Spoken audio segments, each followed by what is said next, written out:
عزيزتي حواء، إن سر الرجل برج الثور أي صنف من الرجال تظنين يا سيدتي بأنك تتعاملين. وماذا يمكن أن تطلبي من مولود برج الثور؟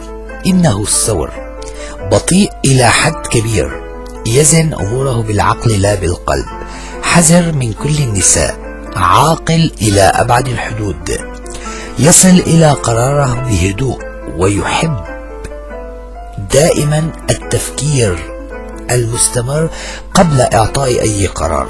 يجب عليك أن تتفهمي ذلك وتكوني أكثر اتزانا وحكمة، فهو لا يرغب في السقوط في الهاوية ولا يحب التسرع والاندفاع، فكوني على ثقة من نفسك قبل مقابلته.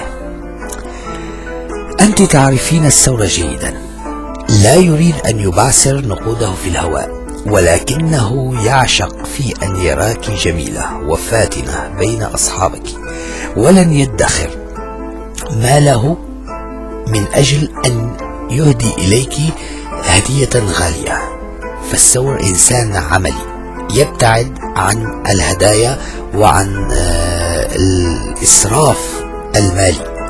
الثور ليس حالما كالدلو، ولا هوائي كالأسد، ولا خيالي وباني قصور في الهواء كالحمل. إنه واقعي جدا، ولسوف يعرض عليك منذ البداية جميع إمكانياته. يتحدث معك عن خريطة المنزل الذي ينوي أن يقيمه، عن راتبه، عن عمله، عن أساس المنزل بمنتهى الاختصار. يكون صادق ومريح ويؤمن حياتك ضد أي أخطار، فأنت مع الثور في يد آمنة، لا تقلقي أبدا. استطاع مولود برج الثور أن يجني ثروته من عرق جبينه، كان يرسم حياته يوما بعد يوم، وكان يسير بخطى واضحة، وهكذا يأتيه النجاح الحقيقي. يتحمل العبء ومشقة الحياة، وما عليك إلا دور المنزل والمشاركة في تأمين البيت الهادئ المستقر، وهو لا يريد منك غير ذلك. سوف يقدمك إلى الأهل والأصدقاء بأفضل تقديم، الأمر الذي يجعل الجميع يحسدونك على مكانتك في قلب زوجك الثور. لا توجد لديه مشاكل مادية، وقد يصبح مليونير بين ليلة وضحاها، ولكنه على الأقل مستقر. لن يتعرض لأي هزات مادية، فمن حسب للمستقبل ما غلب. يحب دائما الظهور، يحب الطعام المنزلي، يكره المعلبات، فدائما تجدينه يهوى فن الطهي. فلتبحثي من الآن على كتاب يعلمك فن الطهي. عزيزي الرجل، وهل تعلم ما هو سر المرأة برج الثور؟ المرأة الثور هي ملح الأرض بكل معنى الكلمة. هي قوية، تحافظ على كرامتها ولا تقبل الإهانة، صادقة، واقعية. كل ما تبغيه من الحياة أن تجد الرجل الصادق المحب. لديها قدرة كبيرة على تقبل كل الناس كما هم، وبنجاح منقطع النظير. تستطيع أن تتحدث مع العلماء ورجال الدين، أصدقاؤها من مختلف النوعيات والطبقات، وإذا لم تكن عند حسن ظنها فلسوف تحزن على انخداعها بك.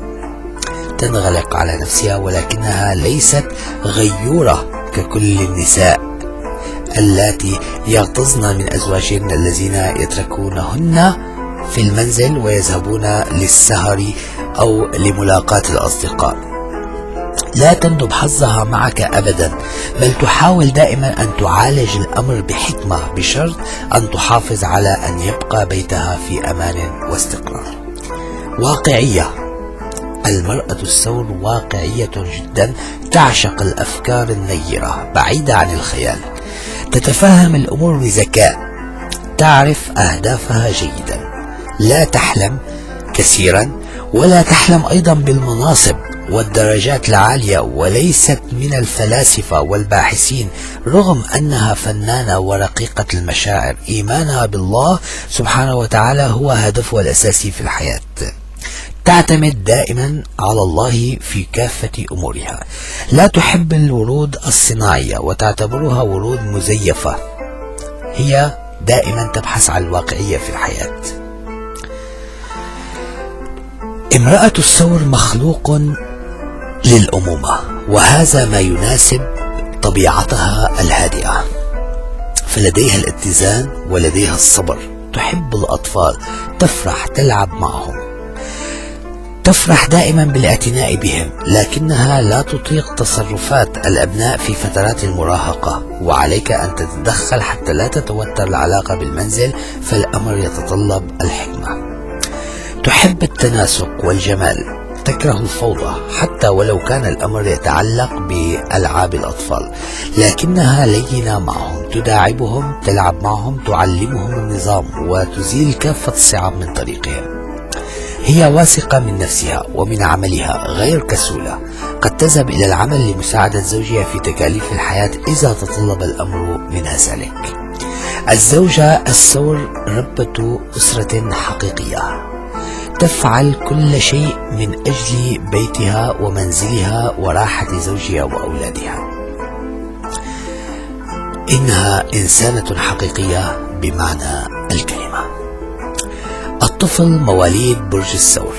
طفل الثور لن يقبل بأي حال من الأحوال أن تفرض عليه إرادة غير إرادته، متمرد في هدوء ومتصرف وفق هواه، والعناد هو السلبية الوحيدة في ذلك الطفل. يحب أن يحمل على الأيدي، يحب اللعب، يحب المداعبة، يفرح، لا يخاف من أي زائر. مهذب هادئ، رغم أن لديه سلوك يشوبه بعض الحركات الولدانية، لكن يتقبل النصيحة ويغير من سلوكه بمجرد الإرشاد. أما في دراسته فمعلموه سوف يعتبرونه مثلا يحتذى به بين أقرانه، فهو ذكي جدا، نشيط، يحب العمل، اجتماعي، يحب المنافسة، لا يستوعب بسرعة، لكنه يمتلك ذاكرة حديدية ممتازة، ففي امتحاناته لا يلجأ إلى الغش إلا قليلا في الامتحان، بل يلجأ إلى فهمه وقدراته الذاتية. لا تنسى أن طفل الثور محب للطعام، والفتاة ابنتكم الثور الصغيرة تملك أيضا مهارة عالية في تعلم فنون الطهي بالمنزل، ونصيحتنا لكم عاملوها بالحنان والحب، وسوف تجنون منها جزيل الشكر على حسن عنايتكم لها. من أهم النصائح لمواليد برج الثور: لا تبكي على ماض ذهب، فأنت تعيش الحاضر ومعروف عنك الواقعية. لست أنت من تحاسب غيرك على أخطائه، فدع هذا الأمر لله سبحانه وتعالى. جاذبيتك قاتلة، فلا تستعملها إلا في المكان المناسب. عزيزي مولود برج الثور، وفقك الله.